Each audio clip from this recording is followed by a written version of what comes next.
On our most recent Disney cruise adventure, my dad and I had a magical time, but we missed my favorite Disney port of call, Castaway Cay.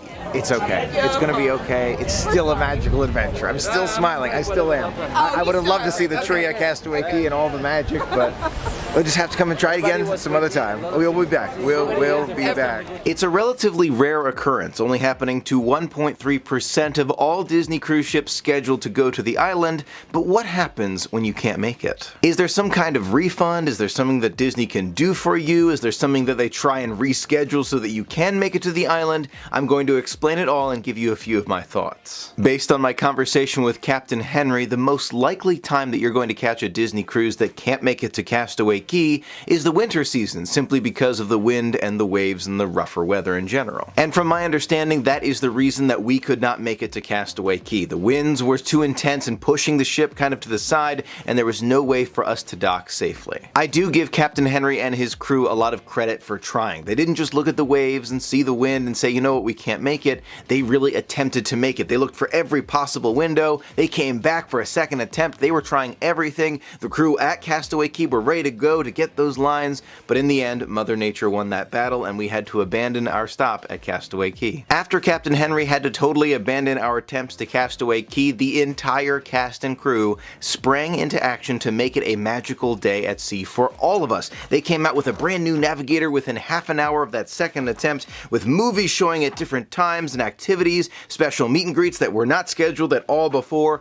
They made it a magical sea day for us, even though it wasn't scheduled for anyone. I say anyone because usually a lot of the crew and cast gets a little bit of a break when all of us guests go to Castaway Cay. Instead, they continue to work and make it a magical experience for us. Now, I have gotten a lot of questions about a partial refund that Disney could have given us for not making it to Castaway Cay. Let me answer that question for everyone right here. If you can't make it to Castaway Cay, there is no special refund, no special credit, nothing extra that happens on future cruises to make up for the fact that you couldn't make it. The only thing that is available is that standard placeholder, which is available on every Disney cruise adventure, where you can put some money down and then save some money on a future Disney cruise adventure. For those veteran cruisers in our Disney community, you may understand this completely and kind of expect it, but if you're relatively new to cruising, you may not understand. Basically, when you pay for a stateroom on board a Disney cruise ship, you are signing a cruise contract. Now, I'm going to link that contract in the description of this video if you want to take a look at it,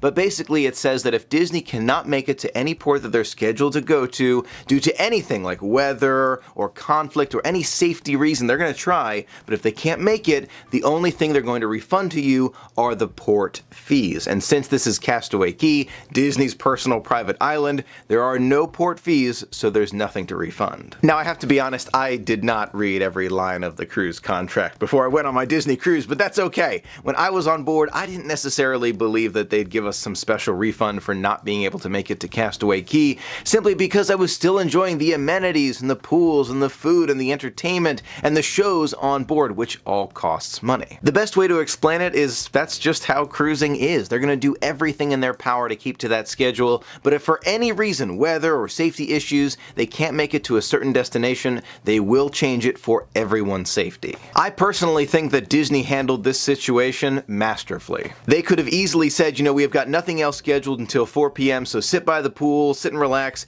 and basically do nothing until maybe 4 or 5 p.m. when more activities are scheduled. Instead, they changed their entire schedule to make it a really fun sea day for all of us. Disney prioritizes guest safety, and to me, I would rather miss Castaway Cay forever, every single time, than risk my life to go to that destination. I love it, but I don't want to risk my life to go there. You may recall cruise disasters of the past. We all hear about these things. I'm not going to go into it here, but Disney does not want that to happen to guests or their ships or the crew, so they prioritized guest and cast and crew safety instead of that schedule, and for that, I'm appreciative to Disney. With all of that in mind, I have a question for you. Would you avoid those wintertime cruises simply to give you a better chance of making it to Castaway Cay, or do you just love the very merry time so so much that you want to continue going there, and sometimes you'll make it and sometimes you'll miss it. Let me know your thoughts in the comments below. I would love to hear from you. For me, I am looking forward to future very merry time cruises on the Disney Cruise Line. I loved it, the decorations, the holiday spirit, it was magical,